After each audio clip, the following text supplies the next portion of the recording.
Welcome back to our 50th episode of the Launch Your Farm Show. Today's a special episode because I've taken all of the last pieces of advice from our guests and put them into one episode. So you'll be able to go back, check out all the episode's advice, and hear from all of our guests on what they would do if they were starting in their business. It's a great way to get some different ideas and compile into one episode so you get a ton of ideas and advice that you can implement into your business. And be sure to listen in at the end as I share my own advice for this episode. So be sure to like and subscribe and enjoy our 50th episode of the Launch Your Farm Show.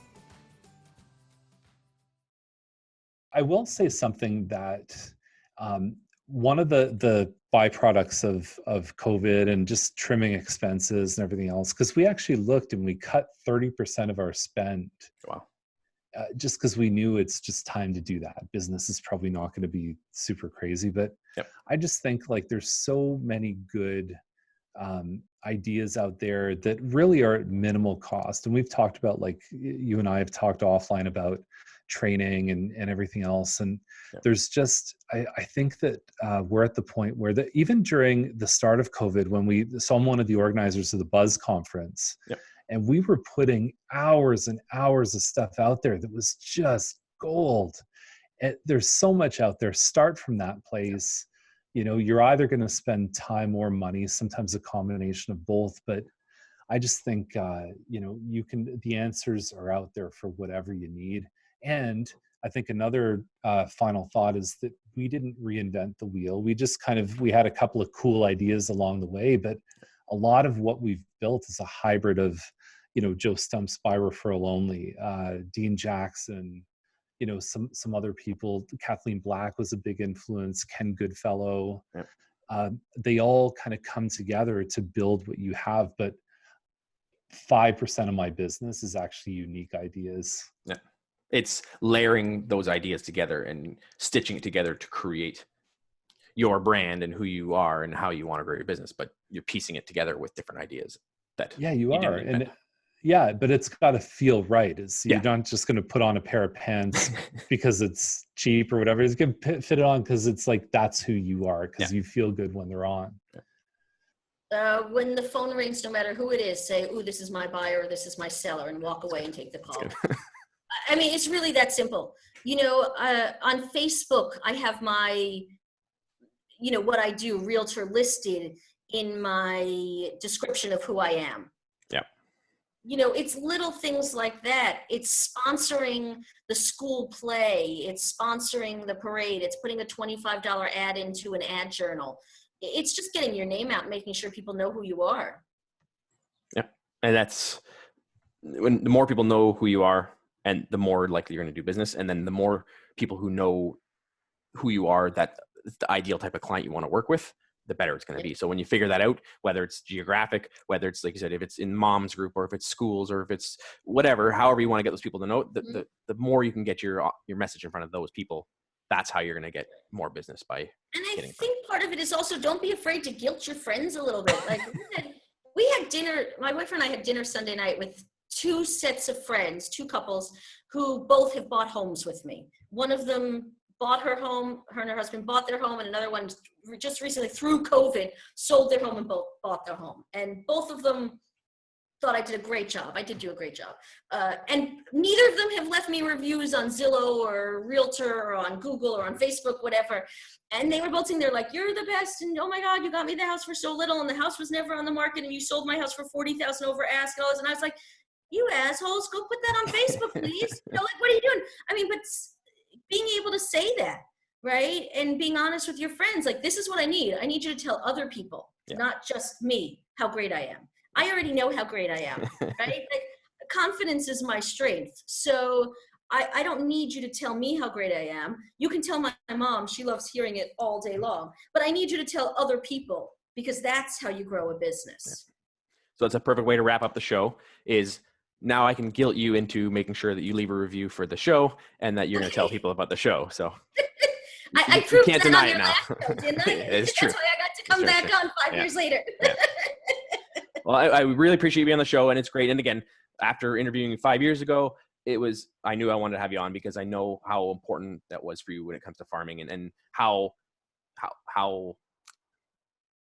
different your approach has been because you, like I said, you knew it wasn't about farming for you. It was just about being close to home and how much of an impact that had on you and your business. And it's awesome to see that and to see what's come out of your business by doing that from the beginning, by staying focused. It's just awesome to see your business grow to that level. Yeah, it's good. I'm not complaining. I like that I don't have 100,000 miles on my car, even though it's 7 years old. So, yeah. I will appreciate you being on the show. Thanks a lot. Thank you. Bye-bye.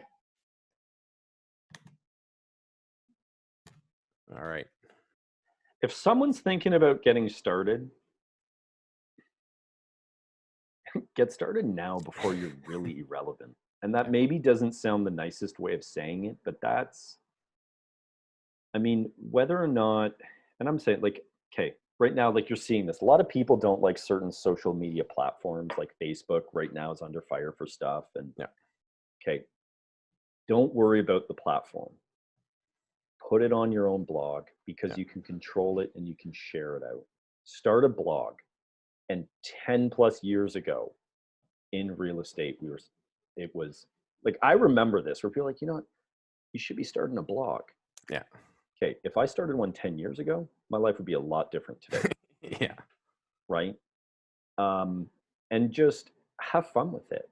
Yeah. You know, hold on to the bloopers and make a blooper reel and make fun of yourself. Yeah. Because that's funny. Right? It makes people laugh, which then makes you, it shows to your audience that you're normal. Yeah. Right? Don't worry about having the most perfectly scripted video if you're doing it in video format. Don't worry about it. And just use this. Just use this. Record a video. Done. It's super simple. You don't have to go crazy and spend $10,000 on equipment. You know, a lot of cases, you got a $2,000 iPhone. You know, that's pretty advanced. The only thing that I would say is with that is maybe just pay attention to audio. Yep. Because if audio is crummy, you lose a lot of people if you're going down the avenue of video. And the benefit of why I would say people should get more comfortable with video is it resonates on social platforms much greater. But the other thing is it gives you two possibilities. You can take the audio, transcribe it into text, and then you actually then can create a very interesting blog where you would, let's say, embed your video, house it on YouTube, embed it into your blog, but then put the text below, and then that helps search engines find it. And that's great advice. And I know from my own personal experience, I made the mistake of using a third-party blog. When I first got started in real estate, I had a blog for the community and I was doing really well with it. And then that company went out of business and I lost all that traction. So I switched years ago to having a WordPress blog and owning the content because nothing. And think of it as it's a digital asset. Yeah. It's literally, that's what it is. It's a digital asset. Yeah. And if you're going to spend money creating content, sending out a newsletter, doing any of these things, whatever you're doing, make sure you have a digital component that you get to hold on to for entirety. The internet's not going away. Yeah. I mean, if anything, we're going to start seeing each other less and just living more online. So, exactly. You know, accept it. And you know what? If you want to practice, just practice doing funny videos with your family. Yeah. You know, if you got kids love doing videos. Just do a video with them. Like taking, you know, get your, like, that could be your segment, doing something with your kids. No, but stuff that's to do it. That's you, easy like, way to you want to talk about creating content about a neighborhood and farming that neighborhood. And let's say, like, if you really like working with young families and you have a young family, get your kids involved. Yeah. Just make sure your significant other's okay with it. Because some don't want your kids to be on. Like, but we do it with Gavin. Like, my son Gavin loves it, and he doesn't. You know what I mean? Like, he doesn't want to do it all the time, but like every now and then he's like, get Carlin over and do a video with us. Sure. That's awesome. The next day he kind of forgets, but there's the like he'll make an appearance in the Monday Market Update. Yeah. Because it's fun and they get great traction. That's the other thing. It makes you relevant and relatable to people too, and then they connect and know you're a dad and helps them. But the best tip is honestly just get out your cell phone, record something. You know, you kind of don't even really need to edit it to start. Some people immediately want to do that. You don't. Do that a year down the road if you really want. Like, layer in a fun little logo exit or intro at the start. Like, once you get more advanced, sure. But to start, you really don't. Just shoot the video, house it on YouTube because it's the most versatile video platform to house things, and go from there and have fun, and do focus on things that interest you to start, because that makes you comfortable with the process of being in front of a camera. And if somebody mocks you because you stuttered, or just laugh, because who cares? We're all human. Exactly. Just do it. Just pick up the phone and do it. So I have so many people that will come up to me. I'm gonna. Just, you don't need to wait for your scripts to be perfect. You don't need to wait to save up for a dialer. You don't need any of that. Stop making excuses. Just, pick up the yellow pages if you have to. Go through, make sure it's on a do not call list, and just dial old school way. Create conversations and just create relationships with people. Just, if you do it from a place where you're truly trying to help somebody, everything else falls into place. Yeah. It changes your attitude, and they can smell it on the other end of it when they know that. 100%. The whole dynamic changes. That commission breath is gone, and it's like, literally, and I tell people this all the time. I want to go to bed, put my head on the pillow with a clear conscience. I want to say, like, I fought tooth and nail to get this guy every penny out of this house, or I did what I believe was right for this person, and that's pretty much it. So. Oh man, God, that's so hard, because I think I'd say just watch all this video again. Exactly, pretty much. Because the things I shared with you is, add value to your current database, add value to your community. And I say do it by implementing video. To me, I don't want you to overthink it, because that will freeze you up and you won't do it. But if you want to go to the Wallet Group on YouTube and look at all the videos, and if you go way down to the bottom from when I first started, they're terrible. So it'll make you feel good about yourself. But when I started adding video to my business, I became a real person.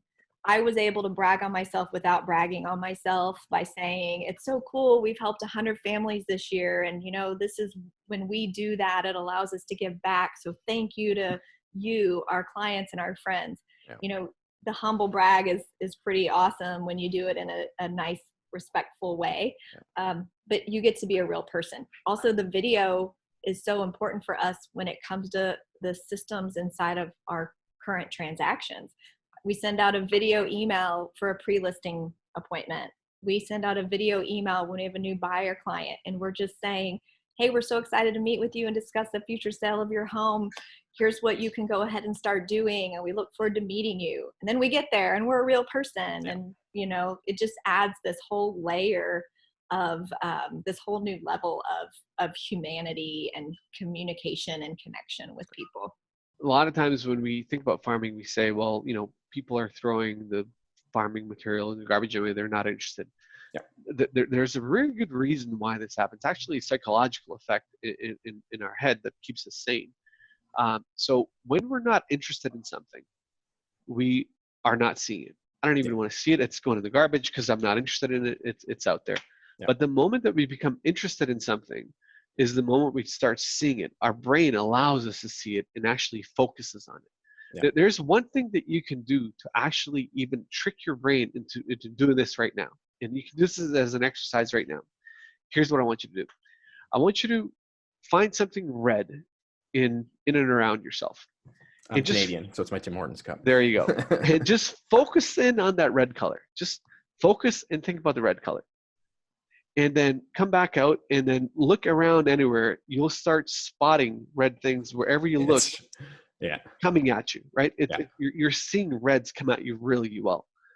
And this is your brain. This is how humans work. This is the same thing that happens when people start looking to sell or buy a home. Yeah. When they're interested in that, they're going to start noticing the real estate ads. They're going to start noticing the things around you. And this is where it's important that your tag ads say the right thing, that it's the same branding over and over and over and over again. Oof, one piece of advice. Okay. I mean, if you're just getting started, I would do the very best I could to start to identify the types of homeowners that live in that area, the types of residents, not necessarily just homeowners, but the type of people that live there and what some of their, where do they want to go? If they're your hitchhikers, where do they want to go? And what are they going to need from you to get there? I think that's probably my best piece of advice. It's not an easy question. It's not like, hey, there's a sign somewhere that everybody ticks that you can sort of see, but put that legwork in. And then, you know, I will echo the advice that you got from a previous guest, which was segment your database. If you're just starting, start segmenting now, because it gets a lot harder once you've got thousands of people in there. But segment and segment smart and create as many buckets as you can, because that will help you down the road. Oh gosh, one thing. Stick to whatever you're going to do. Here's the deal. Here's one of the things I genuinely love about this business is there's not one way to succeed in real estate. Like if you don't want to farm, don't farm. Don't tell them that. No, not my listeners. If you don't want to, well, like they're here because they do want to farm. But if you don't want to cold call, don't cold call. Like you don't have to do it. You don't have to be miserable. Yeah. So many people, like they hear that person on stage or on the podcast or in the video they saw, the class they went to that said, I succeeded this way. And so they think that's the way they have to succeed, or that's the way everyone in their office or their brokerage does it or perceived. And so they do it that way, even though they have no business doing it that way. Yeah. So first of all, the beautiful thing about our business is that there's many different ways. So I think it's important to take stock of who you really are and know your own behavior. So like maybe step one really is like, just know who you are and what you're willing to commit to daily. And then drown out the noise, like forget about everything else. Pick the one or two things, not 5 things. Pick the 1 or 2 things that you're willing to do every day ad nauseum until you're successful, until you find success. And here's the deal. Most people will go outright, like let's take cold calling. I'm going to cold call. I'm going to call canceled and expireds. And I'm going to get business because Joe, you know, down the hall, that's how he built his business. And so it should work for me. And so they do it for 2 months and they don't know why they don't have any business. So they go, God, like stupid. I'm going to start buying leads online. And then they buy leads online. And then they do that for 2 months and they go, so I've got a deal. So then they go to the next thing. And you know what I mean? That keeps going. And the reality is that you got to find out who you are, what you're willing to do, and then be committed to that for the long run. Like if you can't give, I'm going to call it a lead generation tactic, 6 to 12 months minimum, don't even do it. If you got to open your wallet to buy leads or to invest money in video or invest money, I don't care, if you're not willing to do it, probably for 12 months, like if you're new, give it 6, you know, but no less than 6, then just don't do it, because you're not going to have success. And if you do, it's going to be dumb luck. And so then what's going to happen is that, let's say you do get some dumb luck and you close a deal from whatever that is in the second month. The problem is it's going to take you 4 or 5 more months before you get your second one, and you're going to quit. And you're going to wonder why it didn't happen sooner. And the reason it didn't happen sooner is because the first time was just dumb luck. So you got to be consistent with something. So find out who you are, admit to yourself who you are, drown out the noise, understand that yes, other people are going to be successful different ways, and don't listen to them. Good question. So from a realtor standpoint or from a mortgage agent standpoint? We'll do both. We might as well throw both out there. So what do I think that so I'll start with a mortgage agent just because I live in that world. And you know, a lot of people think that our industry is running towards technology and digital, and you know what, that everybody's on the internet. That's where you got to get your business from. Yeah. You know, when people run away from the fire, Ryan, you know this about me, I run towards it. Yeah. And I'm a big believer in relationship. So mortgage agents out there, go build relationships with other people in the industry, with our realtor partners. We need to work together. We need to build this community stronger. You know, Ryan, you called it the hub. I call it the ecosystem. Yeah. We all live in this ecosystem together, and we share these customers. We share these clients. Let's work together. Let's strive together. Let's drive together. And let's do it for the right reasons together, which is to give that customer the goal of getting into home ownership. For our realtor partners out there and the real estate agents watching, I think I'm going to carry that theme. And I think it all starts from a relationship standpoint. Yes, on the real estate side, a lot more of the leads are being generated online in today's world versus previous. But that doesn't mean that you can't build strong and meaningful relationships with the people in your community, right? With the partners that you're working with the businesses. And, you know, really the premise of your show is community-based business, farm business, having control over an area. And control over an area starts with relationships. 100%. Support the local businesses, set up fundraisers in their parking lots, you know, set up events, let the community get to experience the community, and you be a part of that community. It's going to go a long way to your success and your career.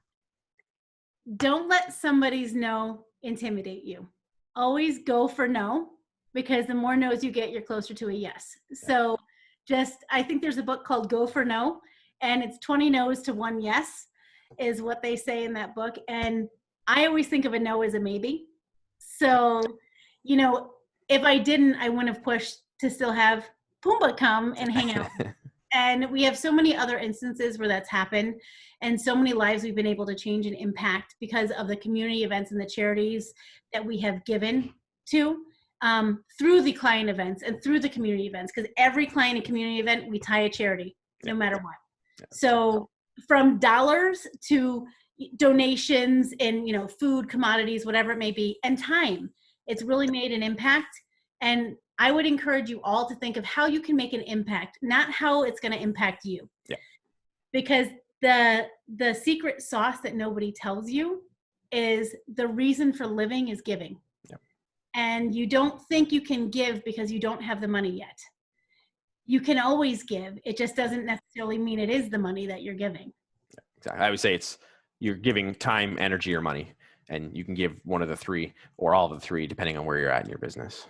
Right. And time is our most valuable asset. So if you're smart and you realize that, you'll know that no matter what level of money you have, time will be the one that's the most important. So awesome.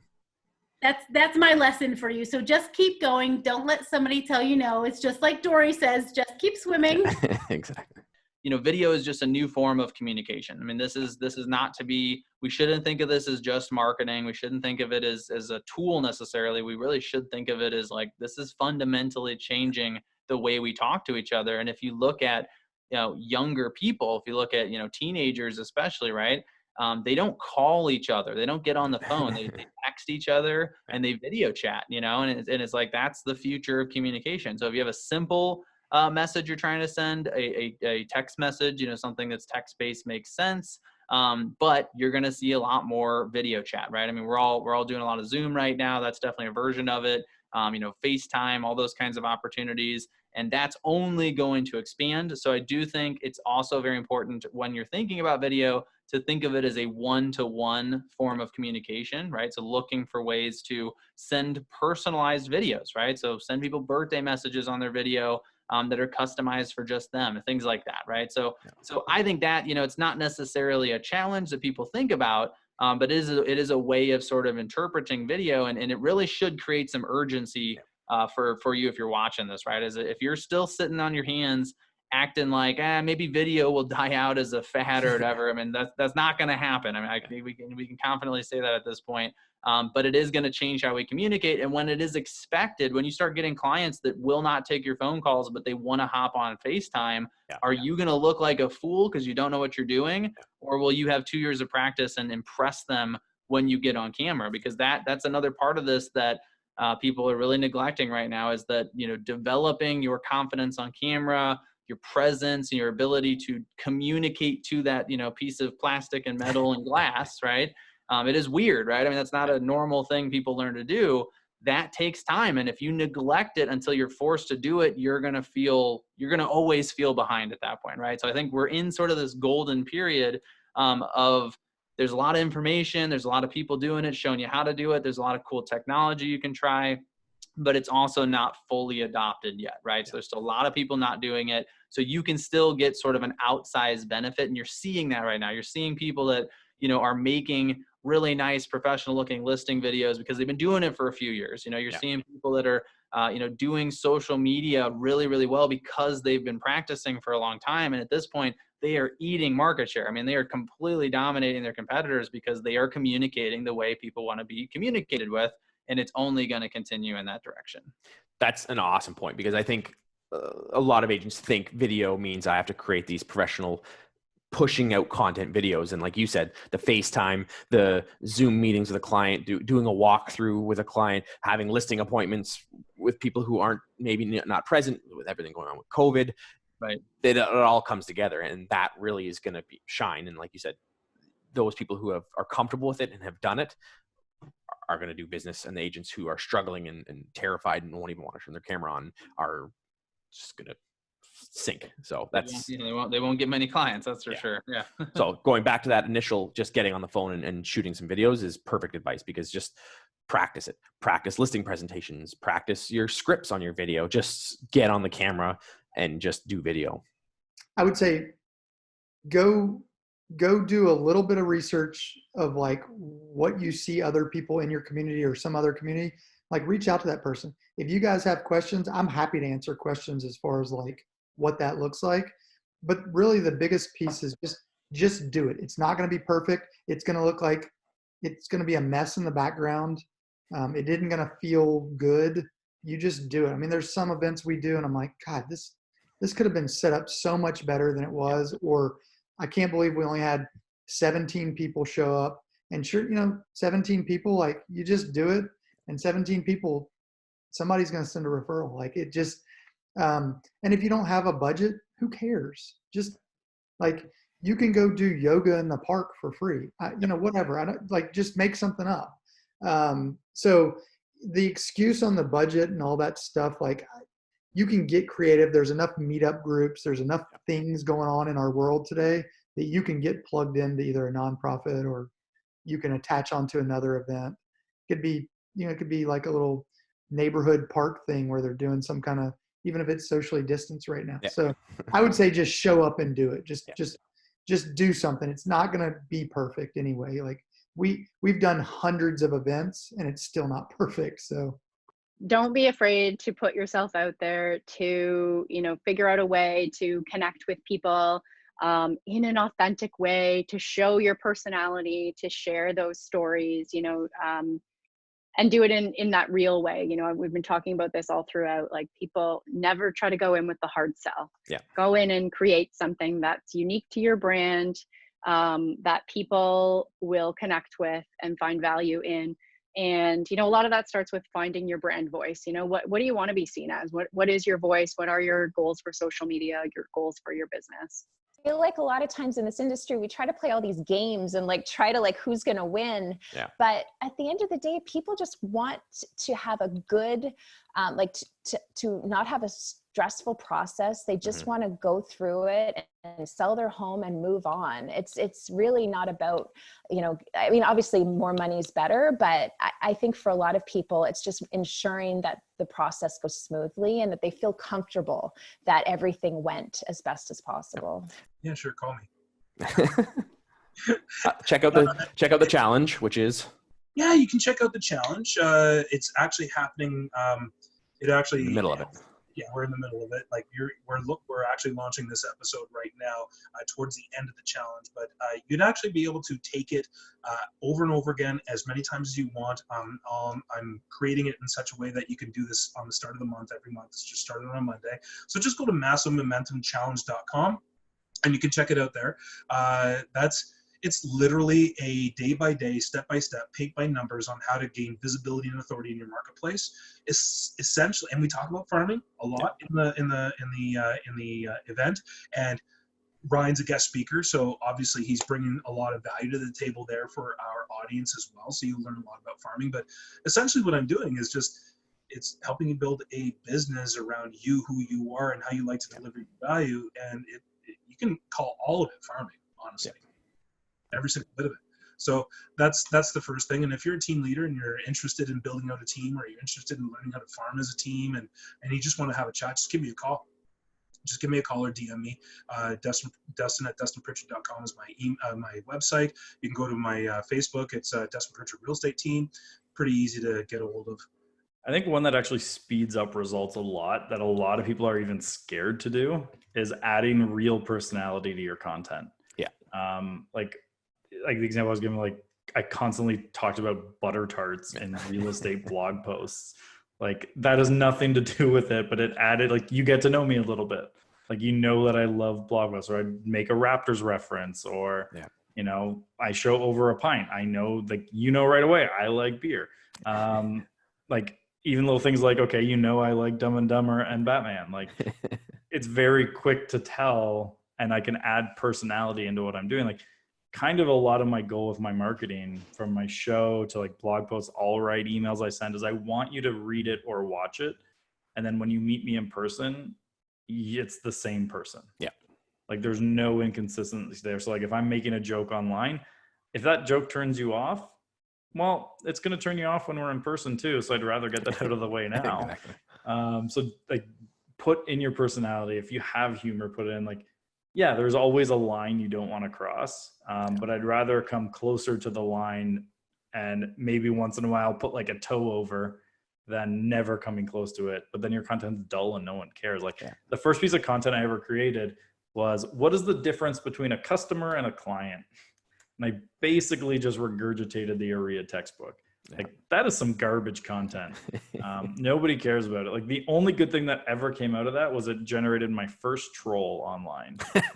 Like 6 months later, and a guy came back. I think I was talking about like the loyalty and something from a client versus, like, I can't remember the exact term, whatever's literally in the textbook. And some guy commented like, yeah, honesty and loyalty from a used house salesman. I was like, oh, I'm so excited. I responded with like really excited, like, oh my God, I got my first troll. I made it. But I had a lot of fun with that one. I would say, you know, minimum 4,000 homes. You know, my ideal, I think, is 8,000. Okay. And so looking at that, you know, the burning the brand strategy going into the market. So knowing that you got to go real heavy up front, you know, you're front loading your activity. Understanding that about 17 to 23 runs is going to be, you know, critical for the consistency factor of it. Yeah. The same flyer, and finding an area that is a higher turnover that you want to work in versus the neighborhood you grew up in and you think that everybody knows you, and you know that's going to generate a ton of business. Because I've tried that one too, and it got me very, very little. You know, showing up with a pumpkin pie to my buddies from you know, public school that I grew up with, and saying Happy Thanksgiving, that, you know, often leads to a lot greater return than, you know, flyering where you know, my old stomping grounds were. Yeah, I'm a firm believer in that. Like you said, the price point of lower price point. I like to take the average price point and go just below that, because you end up getting the move up buyers into that, and you get the people that are at that price point. If you're selling them, they're usually moving up to a larger home. And there's so many agents that have this allure of luxury homes and longer days on market. The advertising costs are higher, the competition's higher. There's way more agents who are trying to fight for that same piece of the pie. Mm-hmm. And that average or below average price point is usually left open, and there's a ton of opportunity there. The beautiful thing about real estate is it can be anything for anyone. Exactly. Right? So as now years later, as a broker of record, and looking at some of the, I guess, the commission checks from some of those higher price point items, I go, wow, that's pretty nice compared to most of mine. But, you know, then I go, do I want to get into, you know, networking the way that they do to generate their business, and to, you know, be really committed on a time perspective. Yeah. A lot more of a needy or high maintenance client, I should say. Yeah. It's not that we don't facilitate that, because we work with all types, but on the overall, it's looking at, what do you want your business to look like for you? Yeah. Exactly. And that's the most important thing when you're choosing, even if you're not doing farming, just understanding what is your business going to look like, and what do you want to look like, and who do you want to work with, and what's your ideal type of client, and understanding that will then help you figure out what strategies you're going to put into place. And if you take a blanket one size fits all approach, then you probably won't be happy in your business, unless you luckily happen to find the right model that works for you. Multiple streams of business cultivation. Yeah, that's great. So this is great advice. There's a ton of great information there. Consistency is key. If I were to say one thing in terms of if you put out in terms of a mail drop once or twice a year, you're not going to get anything from it. You have to be really consistent and start small. I think a lot of people, as you and I know, will start with, I got to send out 5,000 postcards. And then because it is a lot of work and it takes a lot of time, they do it once or twice and never do it again. Pick a small neighborhood, but just consistently hit that neighborhood and know that it's going to take time. You're not going to get the return on it for the first year or two. It's going to have to be something that you just keep working on over the years. But, as I think my numbers have shown, and you do it too, that if you stay consistent with it, it's certainly a very fruitful task that you can do in the real estate business to generate leads. And it's that budget of time and money, and not just money, because people think, well, I can afford to do it, but then they, like you said, the time plays a huge aspect of it. If you can't keep it up to actually keep it running, you better to start small and just do something you can consistently do repeatedly, and you'll see more benefits from that for sure. Yeah, well, and it's also the time of actually doing the assessments for people and taking the calls. So that's actually one thing I have had to change this year, is that instead of doing, a big drop once a month, I've had to kind of pace it out, for the reason that I started to really run into a challenge in which I just couldn't handle any more appointments, which I guess is a good problem to have. Yeah. So I've had to kind of, actually slow down on the farm rate a little bit, just in terms of kind of to be able to keep up with the demand of call-in requests. Do not get caught in the perfection trap. Yeah. Like, A, don't get caught in perfection, and B, don't get caught in comparison. This business is so awful for that. You go somewhere, you do something, and it's like, oh, well, this person got that listing, or this person drives this. I mean, don't get caught in that perfection that, well, you didn't do every single thing, and so therefore you didn't get enough done. I mean, you gotta be your own champion. You gotta pat yourself on the back and say you're doing a great job, and keep yourself going, because it can get lonely. You agree? Yes. Like it's a lonely. Yes. It's a lonely business, I think. And so, you've got to be kind to yourself if you want to keep that momentum and that mindset going, because it's a mindset game. So we'll shift that to the last piece of advice, is to be kind to yourself. We'll use that as our way to wrap out. Yes. And keep going. You cannot quit generating new business. You cannot quit reaching out to your farm. You can't quit reaching out to your sphere of influence. If there's one takeaway from this that anybody has, you cannot quit looking for new business. Once you quit looking for new business, you are going out of business. Exactly. That's one of my biggest ahas was Fanatical Prospecting. I think it was Jeb Blunt's book. Yep. And he talks about the replacement value of when a transaction happens. And if there's 50 people in your pipeline and 5 people actually do something, when one person buys, how many people do you need to replace in their pipeline? And people would normally say 1. It's like, no, you need to replace 10 people, because it takes 10 people to get that one transaction. And a lot of agents make that mistake. They say, okay, I need 1,000 leads, or however many leads, or how many people in my pipeline, and that to get X amount of deals. It's like, but then you need however many times per transaction replacing it to keep that funnel going. So you need to constantly be adding more and more people. It's not 1 in and 1 out. It's 1 in, or 1 out and 10 in. Yep. And one thing I never see agents do, I'm a big believer in keeping things simple. Yep. The more complicated I make it for myself, the more likely it is I'm not going to do it. And the simpler I keep it, the more likely it is I can do it, and the more likely it is I can keep it simple, right? And one thing I've told a lot of agents is I always take my hot leads, the people that I think want to do something, I write them down, put them in a notebook.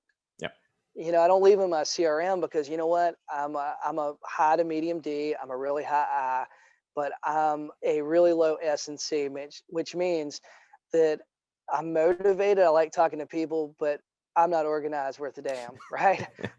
My organization process is little piles sitting in the floor, and only I know how to go through and find those, right? So one of my problems is I can set them up in a CRM, but dude, next thing I know, I'm not going to log into it for 2 or 3 days. I got alerts coming up, and I'm not following up on those alerts, because all of a sudden there's, we go from 2 alerts to 100 alerts, and then it's like, holy shit. So, take those good leads, make it really simple, print them out, stick them in a 3-ring binder, write them down in a spiral notebook, whatever it is, right? And that way you've got them. And when you're going in there prospecting, the days that you don't feel like it, the days that, hey, maybe you drank a little too much last night, maybe you got a cold, maybe, the kids were up all night, you got a baby, puppy, whatever it is, whatever your excuse is you want to give yourself today. You don't have to go through this whole thing. You can follow up with people easily. and you can follow up with people easily. And I think that it's one of the most important things they can do is keep things extremely, extremely simple with their database, extremely simple with their follow-up. And, you know, it's gonna help you make more money. 100%. Oh, wow. And with COVID? Yeah. In the next year, if you were knowing what you know now. No, with you know just what? two of you. Just stay consistent. Like I always say, like I don't have any tattoos, but if I was to tattoo one too. thing, I'm it gonna would say be the that. word Consistent, consistent. yeah. Right. This is it. Like Dolores said, it's not going to happen overnight. You have to think about what works and what doesn't work, what communities work. You know, again, if you see that you're getting, you know, feedback and you're having great conversations with people, continue in that area. Yeah. Hit that street over and over and over again. I spent summers and days and weekends. I missed weddings. Like this was something that for me was so important. Yeah, we literally hit, like, it was a very small block of 800 houses. 800 homes. And we just hit that block over and over and over and over and over and over Yeah. until when I came to their door, they're like, hello, Dolores. I'm like, hello. Yeah, You know? literally. Yeah. And this was easy because I already lived in this community. So we really had to be, because we tried to do it in other areas. It didn't work. No. And nobody cared and nobody really, you know, they just, it wasn't that right fit. So once we found that we got, you know, that click, that's when we stayed And- really and as there- consistent as possible. There is a way you can also check to see, you know, what the turnover is like in the community. Yeah. So you could do that, and I think that's a smart thing to do. Just as long as they're not slamming doors in your faces or hanging up on you, then, you know, then that's okay. And I have to say, if you're not comfortable going to the door, which right now I don't think you Yeah, should be, no, and no. if you're not comfortable with the phones, because that's, you know, we are in a COVID time, Yep. you have to be more creative. You know, help the businesses, like you said. I think that is the best way. Yeah. You know? Spotlight some businesses. Again, Yeah. just do something that is as authentic as possible. Exactly. And they're hurting just as much as everyone else, probably if not more, the local businesses. So if you can spotlight them, it doesn't have to cost you anything. It's literally a Zoom meeting and you can interview them and let people know. So that's awesome. Right. That's right. You know, have a contest, do a giveaway, buy a gift card, $25, whatever it is. You know, if you're going to go out for lunch, take a picture of the food, snap it, you know, upload it and tag them. They're going to appreciate that. And again, it doesn't cost you anything but just time. And like I said, consistency. Don't just do it for a week or, you know, once a week and think that, you know, everyone's going to know who you are. No, it's not going to work like that. I would probably pick an area that's probably young families, with decent turnover. And I would, well, I was gonna say a door knock. COVID is, you know, but it'd be a combination of door knock, calling the neighborhood, and asking the what's important to you. Right. You know, like finding out what's important to them, and then, which is why I've connected up with you, is how can I bring that into social media? How can I, because, you know, I stopped delivering flyers for 3 or 4 or 5 months. Yeah. Right. So it's like, how can I get like a following? Yeah. You know, how can I get people, you know, I always think, boy, if people really got to know me, they'd use me as their realtor. Yep. If they only got to know me. Yeah. So where I'm challenged right now is in this world, how do I get out there so people get to know me? Yeah. And was one of the big reasons I contacted you. Yeah. So that's great. And that is critical to it. And that's where creating that, not just the push message of I'm in real estate, it's how can you connect with people and connect with them past just the real estate transaction to build that trust in that community. So do it. That's it. I mean, you know, we talked about, you know, too fast, like all that kind of stuff. All it takes is, number one, just do it, hit record, right? Yeah. And you don't even have to post the video anywhere, just to see your ugly mug on camera. And, you know, I had that brain fart of what I talked about right at the beginning. Perfect. Remember, Good way to wrap up. Sit back, wrap up, grab the paper. When you were mentioning how when you heard yourself for the same time, you know, for the first time when you heard your voice, it's like, you know, who is that? It's like, you know, fingernails on a chalkboard. I went through exactly the same thing because we have a perception of who we think we are in the real world, right?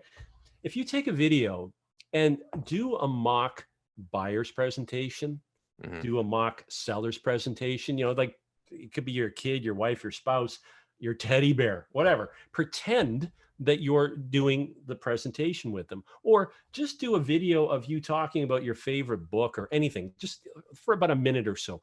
Play it back. And what you'll be horrified in, and it's an excellent exercise, is the little idiosyncrasies that you have. You don't even realize that you have. So for Canadians, we like to say a lot. The younger generation, whatever that is, everything's young compared to me. I've got underwear older than most people watching this right now. We'll say, and then we went to the store, well, you're a professional. You don't get to say like in between every other word. But when you play that video back, you get down to objectively sit back and go, yeah, I really am that much of a knucklehead. And you can consciously start making those tweaks and improvement to become the professional you want to be. Because here's the thing. Realtors think that we get paid for buying and selling houses, like working with people.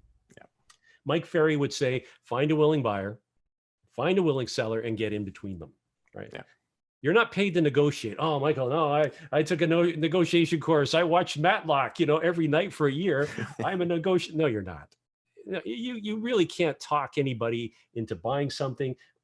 Maybe you can, but there's something called lawyers. Okay, lawyers, they'll get out of the contract if they don't want to be in it, right? So you're not a negotiator. We market properties. Yeah, okay, we'll get to that on another episode. What you do and what you get paid well to do is you take the real estate process, which has got to be one of the most complicated things there is. With all these moving parts, you're dealing with lenders, buyers, sellers, lawyers, paperwork, all this stuff. Your job is to take this complex process and neatly package it into a simple little elegant thought that your buyer or seller can understand. And that's when I use that analogy that they're lost right now in the desert. They're walking around looking for hope. You're going to be the one that delivers them to the promised land, meaning they bought the house or they sold the house. That's your job. And when you watch yourself on video, that's when you get to hone your communication skills to be that person, the one that they're looking for, that they can know, like, and trust. Exactly.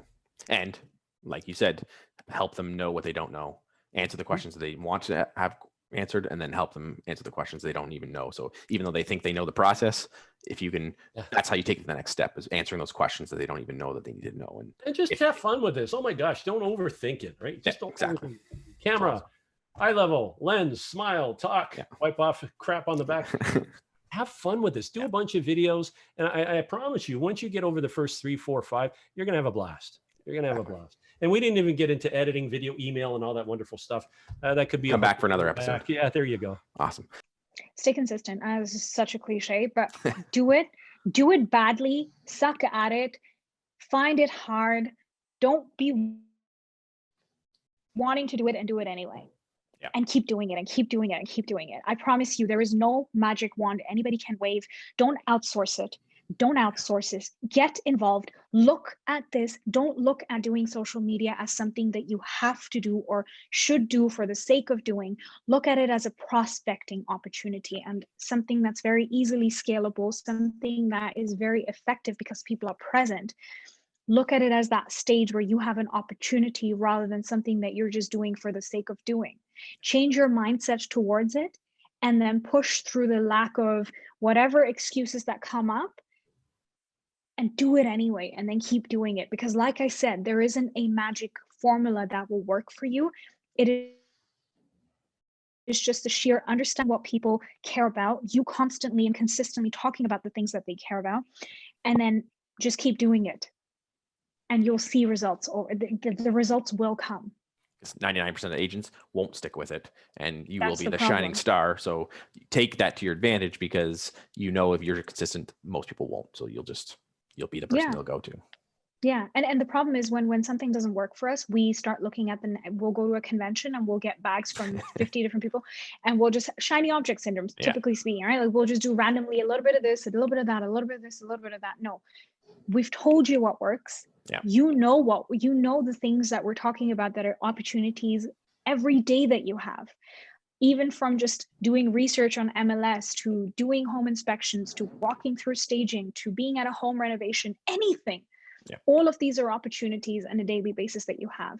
Just talk about them on your stories and keep talking about them. That's awesome. I would suggest that everybody goes through their AMH.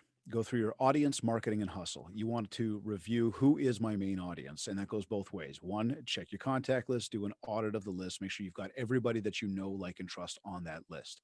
That goes right down to influencers, potential clients, past clients, friends, and family. I don't care if you don't think they're going to do business with, if you know them, and it would piss you off if they didn't work with you, put them on the list. The other part of the audience is recognize where your farm area is, right? Recognize that neighborhood that you're trying to break into, that community, that couple streets like we talked about the other day, right? Sometimes it doesn't have to be huge. But pick an area that you can start to take ownership over. So on both sides, group 1 and group 2, identify your audience, and don't tell me it's homeowners, because that is millions upon millions of people, and you haven't got that budget. Okay. Next, once you've identified your audience, identify your marketing. So let's figure out, how much money do I have to be able to spend on all this stuff, right? Because once we understand our needs and our wants, and I'm talking like in life, I have to pay my mortgage, I have to pay insurance, I have to put groceries on the table. Once you determine all that, then figure out, I've got the whole equation for you. I know I'm going through it quickly here, but once you figured all that out, now we know how much money we can put towards marketing. Well, okay, now let's break it down. What am I currently doing for the people I know? What am I currently doing for the people I don't know? Am I on, over, or under budget? And if I'm under, what additional funds have I got left over? And let me look at my marketing strategy now that I know my budget and go, am I using all 7 ways to communicate? Am I supporting each channel with something else? Because it's not enough to just use one and say it once. Exactly. I want to hit you from all angles and make sure you're seeing it, because I don't know where you're looking. And then finally, it's the hustle. Nothing is easy, okay? Anything that is worth having is not easy. So in order to actually make any of this come to life, you've got to put in the effort. Exactly. So now you need to analyze, okay, I know who I'm talking to. I know how much money I can spend doing it. I know what I'm doing to help myself, but how am I supporting what I'm doing? Me being here with you today, which thank you again for the invitation. This is part of support to my overall building mindshare. The video that went out today, the email newsletter that's going out later on today, all the phone calls that are going to be made, the meetings that are going to be had, they're all support. So how am I going to support my efforts? And if we go back to the farming thing, which we talked about the other day, if you're going to send a flyer, if you're going to build some time in the community, and I know 96% of realtors hate doing this, but I highly always suggest it. And let's put a little asterisk because of COVID here, but get out there and door knock. Get out there and go meet the shop owners. Go and, shake hands and kiss babies. Exactly. You know what I mean? It's important that you get out there, because if not, you are just an ad. You are just another logo. You are just another marketing piece. Exactly. And most people don't do it. So don't be most people. For those of you who are watching or listening right now, and you're afraid that if you give everything that you know to people and they're going to compete against you, I'll tell you something. It's very rare for people in this industry to be able to do what you do. Very rare. It's rare, right? So I give everything that I have to my team, because I know for a fact, hands down, that's a very, very small percentile. And I'm not saying this to brag. I just know this is a reality. There's a small percentile of agents out there that can or have the willingness to do the work that it takes to be able to build a very successful real estate business around the real estate license. So I give them everything that I got. Because even if they think they can, a lot of times they can't. Because it takes a certain level of skill and passion to be able to do what we do, right? But if you give them a piece, they can ride on your coattails forever, right? I tell people straight up, you can leave my team anytime you want. Leave my team anytime you want. But I'll guarantee you it's going to be hard. It'll be hard to leave my team, because you can get something from me and my team and the team atmosphere and that support and that marketing support that you can get from me that you can't get from other places. And I know that. And that's cool. But you know what? If you don't think so, good luck. We'll do a lot of business together. I would think that either getting, if you have a listing, it's simple as that. If you have a listing, start leveraging that listing. If you don't, it's just find somebody in your office that sells some properties and ask them if you can get involved with their media on that. So ask them when they're going to be doing the photos, when they're going to be doing the videos. invest some of your own money into doing an intro or that, and taking it from there, and then implementing every step though, because not everything's going to work from this process. You're not going to get a listing from just listed. You're not getting a listing from that just sold in the testimony. You're not going to get a listing every single time from your home eval ad. It's all these pieces together, and you're just going to leverage that. And so just be super consistent with it. Yeah, I think that's super key, is having that process, and like you said, stick with it, because if you don't, all of a sudden a week goes by or a day goes by and you forget, and then it's like, oh, I should have done that, and you don't, and then you forget to do the postcards and you miss out on all those opportunities. So you obviously have it systematized and make it easy to execute on. So that's awesome. Yes, that's a great question. I think the biggest thing is, and this has served me really well. It's also gotten me in trouble. If you're going to do something, jump in with both feet. Yeah. Like, commit to it. And if you need help, you'll find the help. Like, where people fail is they're like, well, I'm going to try this. I'll give it a whirl. Yeah. And, you know, there are, we already talked about this. There are a ton of different ways for you to build your business, and all of them may be right for you. Yeah. But you'll never figure any of them out if you just try. You know, I'm just dipping my toe in. Yeah, I'll try working FSBOs for a couple of days, or I'll try work. I mean, this is a business. And so if you're going to do something, do it, commit to it, find the best, you know, find people that you can, you know, that you can follow a proven process. I'll give you this is a personal story. I had battled issues with weight, not like whatever, but just never, I don't know. I was a fat kid. I lost weight when I was young, actually. Kind of got sick of the having to get to buy the husky clothes. So I lost weight, but it was always something I struggled with. And I read a book by Tim Ferriss, The 4-Hour Body. And that was like, it was like singing to me. It was the right information at the right time for the right guy. And I lost like 30 pounds in 45 days. Wow. And I had lost weight before, but I just looked like a shrunken version of myself. Like, I not just lost weight, like my body changed. Yeah. It was amazing. And I've pretty much, like, not pretty much, I've maintained it now for like 10 years. Wow. But it was because I found the right information and I jumped in with both feet. I literally started the plan that he outlines, and it's super simple, the next day. Wow. Like, I didn't wait. I didn't try to make sure everything was lined up. I didn't wait to start it on a Monday.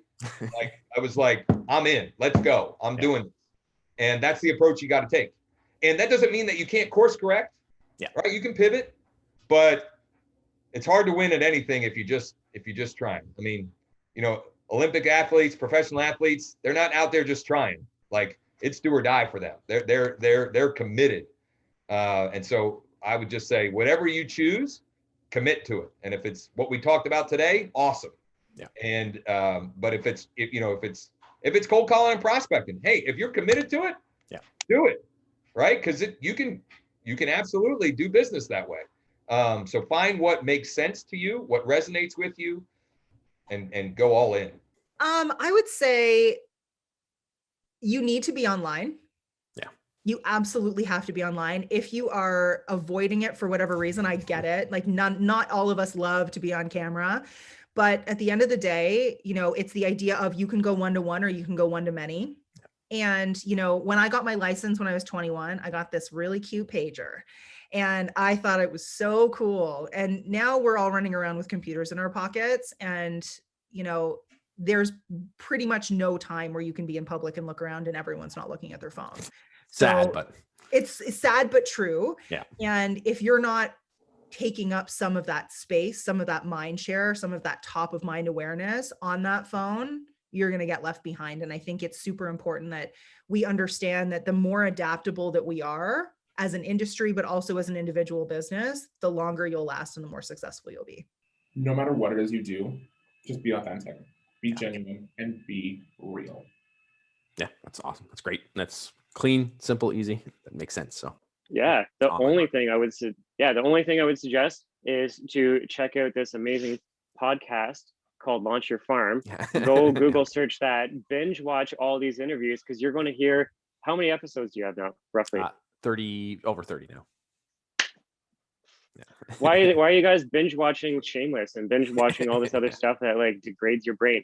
Listen to what other agents are doing at a higher level, and pick and cherry pick the ideas that you like from the 30 different episodes. If you did that over one weekend and then next week just start, you'd have a clear game plan on like, oh, well, this is the clear vision of where I want to be. And based on all these ideas with my gut and my skill set, this is the next thing I should focus on. And you do one thing a day, one thing at a time. That's the best advice anyone's given so far. That's good. That's awesome. Good.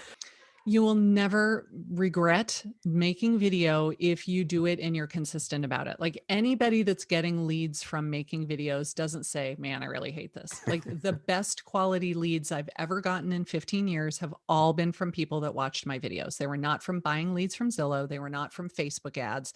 They were not from, like, I'm kind of an introvert. I don't know if you would think that by looking at me, but I don't go to networking events. Like I'm the person that stands in the corner and waits for people to approach me first. I don't go and like pass out my business card to 100 people. And like, that's kind of off the table now anyway. So I was not sad that, oh, too bad I can't go to BNI meetings anymore. The video is just, it's an awesome vehicle for somebody that considers themselves to be an introvert, because I'm at home recording videos and no one else is here. Like I'm all by myself there. It doesn't get more introverted than that. And it works so effectively with $0 out of pocket. Like all you need is your phone or maybe your webcam. Sit in front of a window. You don't have to have fancy equipment. It doesn't cost you any money to upload a video to YouTube. Like it is just the best thing ever. I'm kicking myself that I didn't start years earlier, quite frankly. One big piece of advice, I would say go back to basics. And in the times that we are in right now, the challenging times that we are, the old school stuff still works. So stop looking for the fancy pill. Doesn't exist. Get in your farm, get in your area, be that specialist, and get out of your way. You don't need some new piece of something. Follow up, get the leads. That's all you got to do.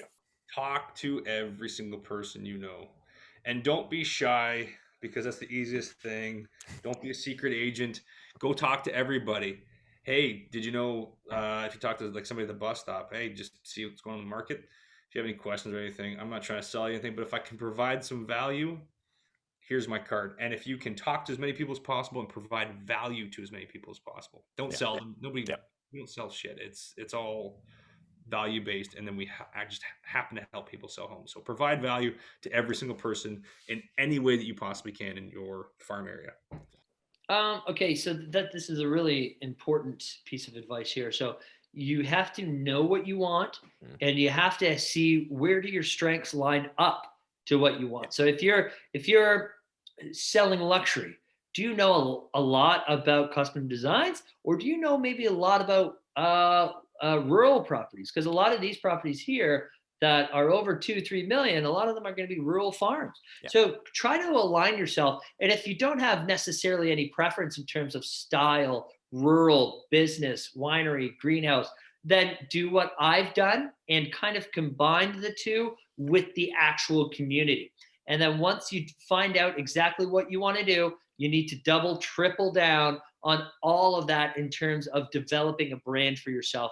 And you need to do that every day. So you have to be consistent in your marketing. And honestly, it's a daily thing. If you don't have time to be on Instagram and Facebook, 6 hours a day when you're first starting to get your brand off the ground, then, don't even bother.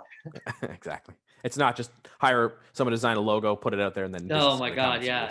No. Logos. When I talk about brand, I don't even mean logos or colors. I mean, what is your message and how do you make people feel? And at the end of the day, that's the only thing that's important. Awesome.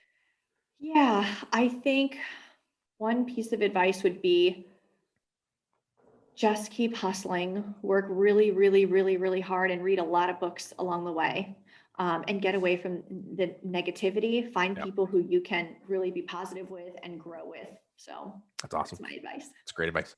Everything works and nothing doesn't. There you go. That's my advice. Or I would actually tell you, it only works if you do.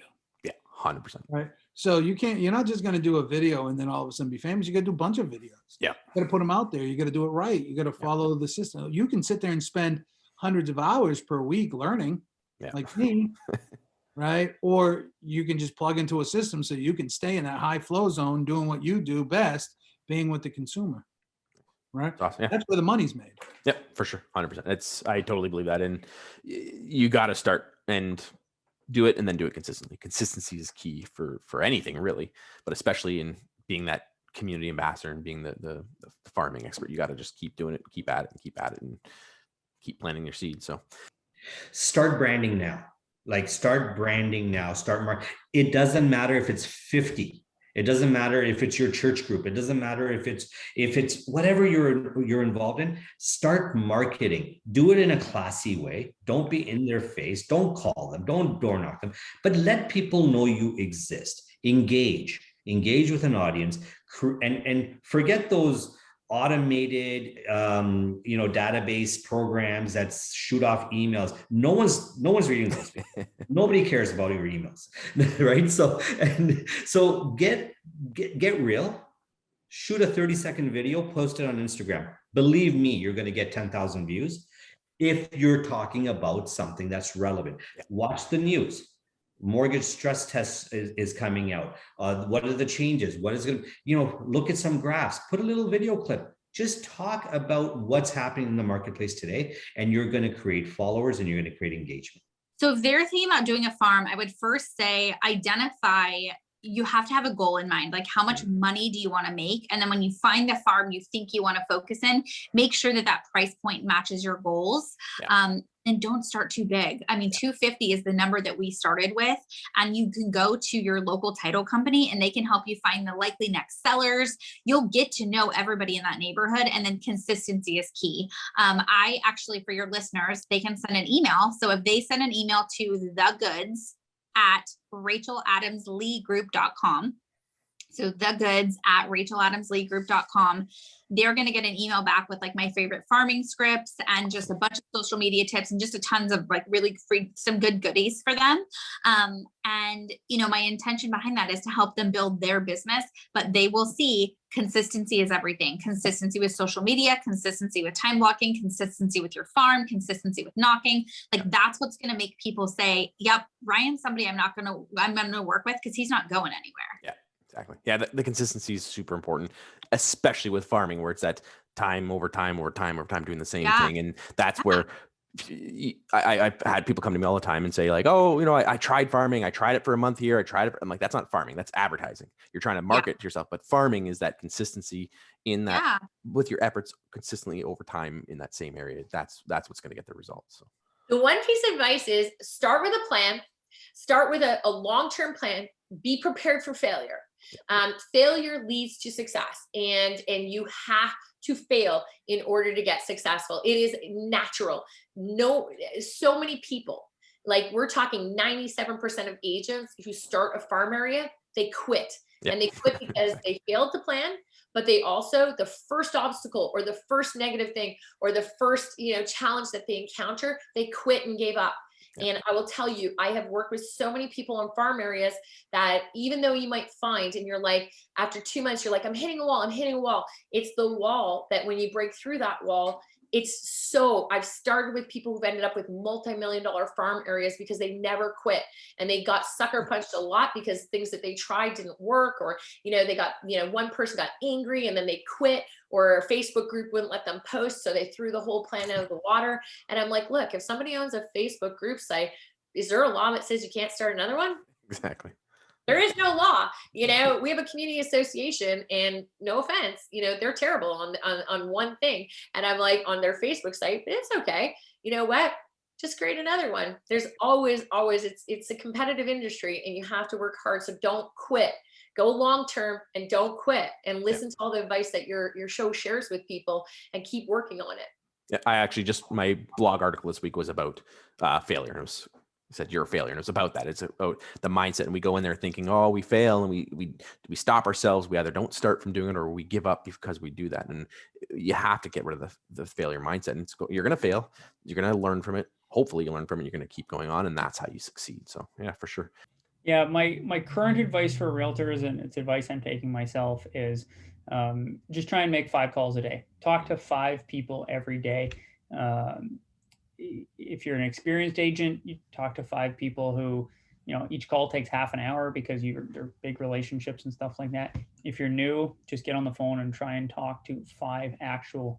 And if you're new, it's got to be at least 60 seconds long. Yeah. It can't just be like, hello, you want to buy now? Yeah. All right, you got to aim for 60 seconds. Yeah. Talk to 5 people a day right now. And that, because we're, in COVID, we're all turning into hermits. Yeah. And it's getting worse as time's going on. Even as we're opening up and closing down and opening up and closing down, people are just exhausted. Yeah. So go out and try and talk to 5 people a day. I would say that you definitely like consistency. Yeah. Or be very it feels almost lackluster in the beginning. I even know that my Facebook group, when I made it, I was like 25 people and 10 of them are my family. What am I doing here? It's terrible. Yeah. But now we've grown that group to over 2,500 people. Wow. And for only 800 residents, like there's a lot of people that join that group that just like the beach, and they may not live there, but it's definitely like you want to be persistent with that stuff. Trust in the process, be patient, and just honestly establish a brand from the beginning. Decide who you are and what your personality is like. Yep. Try to write it down and figure out like what you are all about, the type of people you most enjoy working with, because that's the biggest thing as well. It doesn't have to be about the property you want or about being a multi-million-dollar agent. It's about who you are and kind of, just the area you want to work in, the people you want to work with, the type of day you want to have. Writing all that down to figure out what you really want out of this job is so important.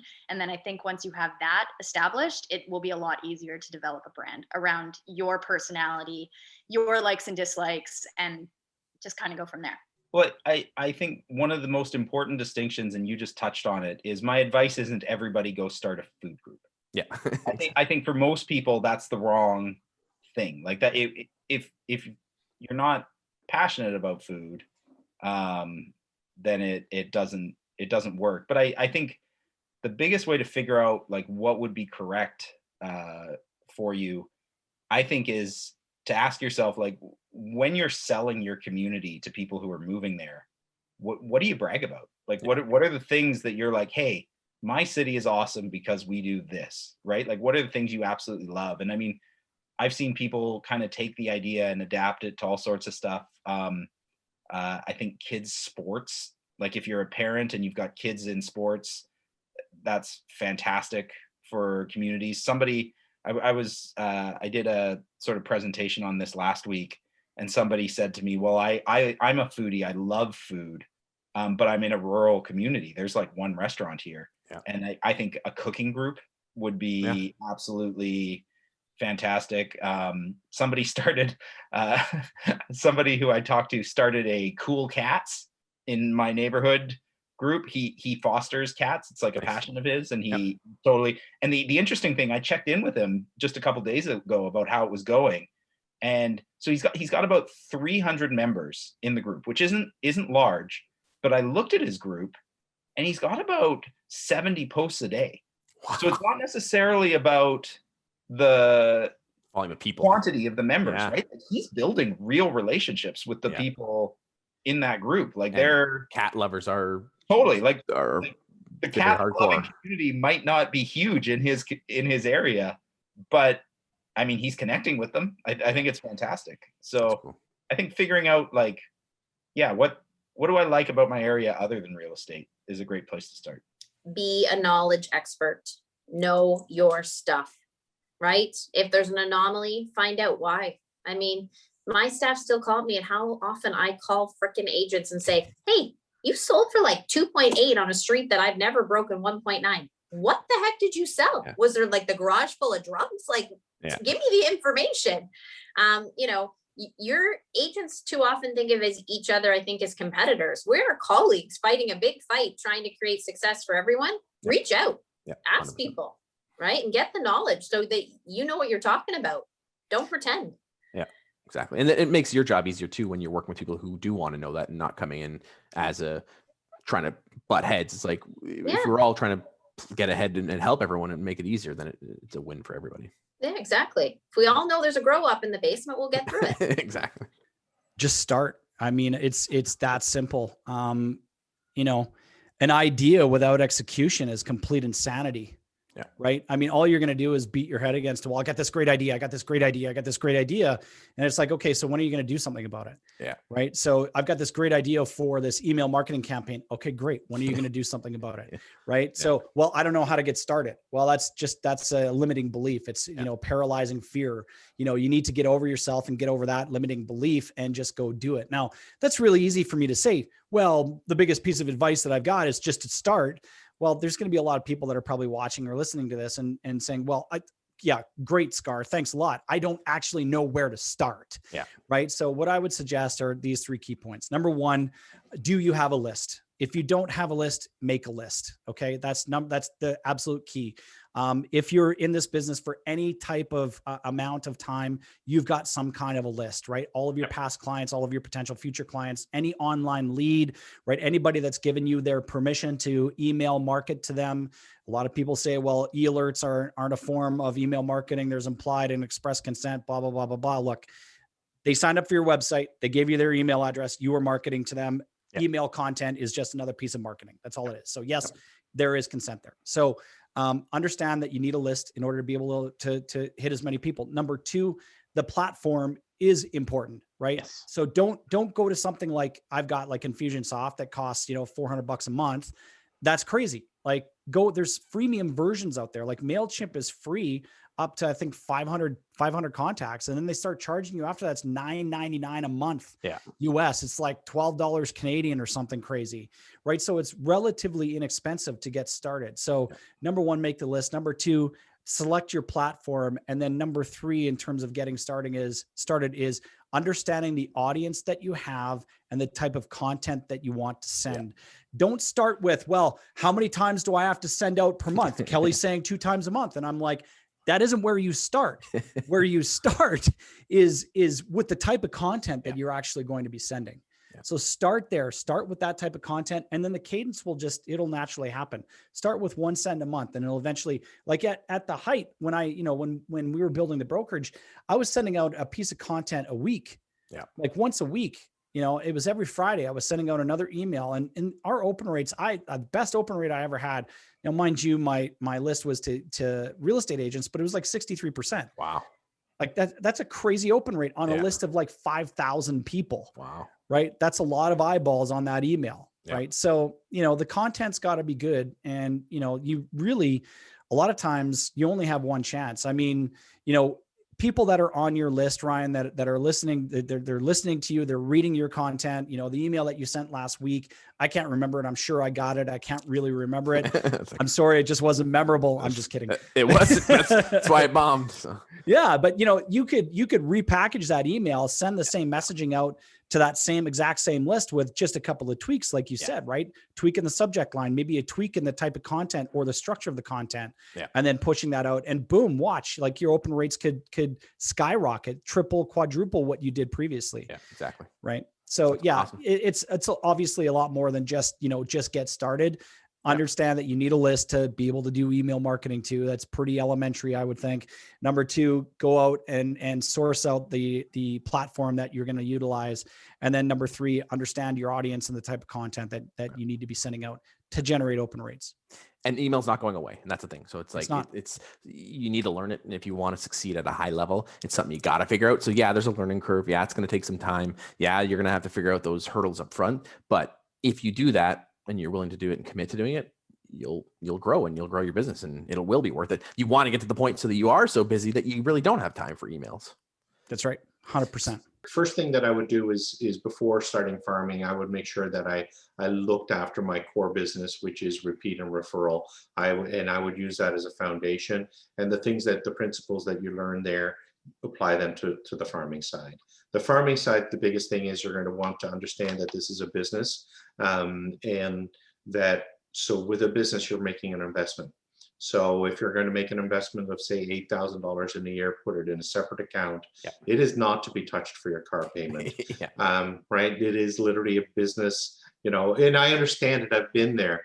You know, I've talked to you about not having enough, like can't even put gas in my car. I get that. But the farm is exactly what it is by definition. It takes time to create that relationship. And it's not an immediate opportunity. It is a lifetime opportunity. And that's what the difference is, because once you really get going, then all of a sudden you have, you know, you literally have a revenue stream that as long as you continue to maintain it, you're going to be successful. So budget and then persist. Those two are key.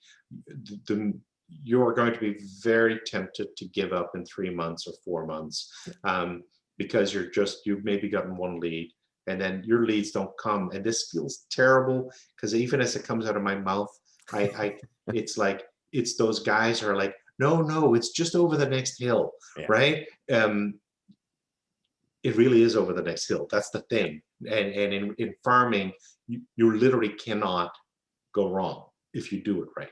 So it is over that next hill. And that's basically, that's it. And third, be completely genuine. Don't be something you're not. Don't, like, you know, I told you a little bit when I started, like, I was the wrong guy in the wrong neighborhood and the wrong price point at the wrong time in my life. You know, pick a geographic area that works well, that you identify with. And then also it needs to make business sense. Understand that as well. Remember, I made the mistake of going to a place that I identified with because I had no money. You know, my second farm, like $60,000 houses, that's practically no money, right? But they were all moving away, right? So pick one that's a little better than that you're going to be able to have long-term success. Those are the big three. That's awesome. That's great advice, and definitely spoken from experience and understanding of that, and then you're backing it up with what you did, and so that absolutely makes sense. That's awesome. Yeah, you know, and I would say this, you know, I like in Nova Scotia, it's pretty hard because, you know, you're dealing with markets where other folks are doing big numbers, but like this year, I'll probably do about $450,000 from farming. Wow. So, you know, keep in mind that, like, when I'm talking about things, it's because I've learned all of these things over time, and that I'm really confident in having this chat with you. Because if somebody calls me up and said, Peter, you know, like how we got connected, like, then I can literally, okay, well, let me pull up the graph for you, you know, and because I'm incredibly transparent. So hopefully, you know, that just tells you that, like, again, if a guy like me can do it, then, and you're saying, okay, I'm going to follow those 3 steps, I'm going to commit to it, you will be successful. Well, it's really easy. And you know, I call it stepping off the curb, okay, with my group. And you can see over here, we got the video, Diamond Video Group. When I'm looking at the screen, I get confused. But so I run a coaching program. It's a free video coaching program. Some of you folks might know Ricky Caruth out there. If you ever follow Ricky, he has a free coaching program. He's the largest coach in the United States, and he's free. Ricky and I are friends. Ricky and I collaborate together, and he does his sales group, the Diamond Video Group, and I do the Diamond, he does the Diamond Group, I do the Diamond Video Group. And it's the same concept. It's absolutely free. You can go there and you can sign up at diamondvideogroup.com. Really simple. I'll hand you off the URL again so you can post it with this. But come on in there if you want to learn how to do it. Okay. Even if you are doing it and you want to get to the next level, I'll help you get to that next level and really get that penetration that you need and that confidence that you need to get to that next level. But it's stepping off the curb, and you know, in all reality, everyone's got half the equipment that they need right in their hand. Exactly. Okay, it's your phone. Every single one of my videos is shot with a cell phone. Okay, I don't use a videographer. I don't use a big camera. I don't use a video camera. It's all that, because your camera's shooting in 4K. They have built-in stabilizers. You can use a gimbal. I do have a gimbal and another tabletop tripod. But for the most part, there's your phone and there's your camera. Just get a good microphone, because audio is essential. Without audio, your video is pretty much useless unless you don't have someone do sign language in the corner. Okay, so that's all you need. And when it comes to creating a video, and this is where people get so stuck, and this is why they won't step off the curb, because they don't know what to talk about. Well, I'm going to give you about 4 examples of what you could talk about, and it actually turns into a formula that you can use each and every time, regardless of who you are showcasing, interviewing, spotlighting, whatever you want to call it. It's really simple. It's just like having a conversation, just like we had before we started this. Yep. So it's basically, Ryan, wow, man, you do this great, broadcast, and tell me, how long have you been doing it? I've been just over about a year now. Okay, just about a year. What got you into it?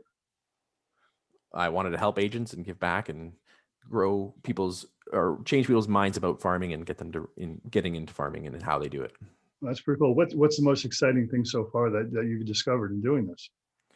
That a lot of people are on the right track, just need that extra push and need to take it to the next level. And seeing the success that they're having has been awesome. Well, that sounds pretty awesome. How can people reach you, or how can they see your show? They can go to launchyourfarm.com. Awesome. There we have a video right there. Okay. Yeah. Now, those are basic questions that you ask. And people, when you ask those questions, they're going to tell you a lot about those, who they are, what got them into it. If you're in a pizza shop, what's the most ordered pizza? If you're in a shoe store, what's the most favorite shoe that people are buying? Okay. That kind of stuff. That's all you have to ask. Yeah. They tell you, and that is the content. Exactly. And that's what people that are not familiar with them, or maybe they are familiar with them, but they want to know more in depth about what's going on there. That's the information they want to know. That's what you're providing. There's no magic to it. There's no mystery to it. We write scripts over at the Explore My Town group, and those scripts are basically that format exactly. Yeah. We just change up the local or the logical stuff that goes into it. So that's a really easy way for you all to get going, doing it to step off the curb. People don't like to see themselves on video. They don't like the way they look. They don't like their hair. They don't like that they're too tall or too short. Here's reality. Yeah. When you get out of your car to meet that client, that's you. Exactly. There's no changing you. Yeah, exactly. That's it. Yeah. So whether you're on video and they see you in advance and they decide whether they like you or not, I'd like to do that instead of meeting someone and they say, "Oh, you're just not for me." And sometimes it works the other way too, where we're saying to the client, "You're not for me." Yeah. Right? Because that happens sometimes. But anyway, that's how you get started. So my advice for the 50th episode is very simple. It's take action. You need to take action on something. For each agent, it's going to be very different on what they need to do or what they want to do, but at the root of it, we need to all take action. Without action, we will not see results. You can listen to all my episodes, you can come to all my training, you can research till the cows come home, but if you don't take action, you will not get the results. Just like a real farm, if I don't plant that seed, I won't reap the harvest. And without action in your farm, it's just an idea and it's just a dream. And without the action, you're not going to see the results. So my best advice is do take those training, do those things and learn and grow, but you have to be willing to take action. So let me know what action you're going to take. If you've made it this far, if you've listened to all these episodes, you've listened to all this advice, let me know what advice you liked, what you didn't like, and share what resonated with you and what you're going to take action on. And then send it off. Shoot me an email. You can send it to info@launchyourfarm.com and let me know what action you're going to take, because I want to see you succeed. And again, if you're here and you've lasted this long, you've gone through these episodes, you're willing to take action, I hope. So my best advice is get out there, do something, and take action. Thanks for checking out today's episode. If you'd like more videos like this, be sure to like and subscribe to our YouTube channel. Check out our Facebook page and our other social media channels. Looking forward to bringing you more great content like this, and happy farming.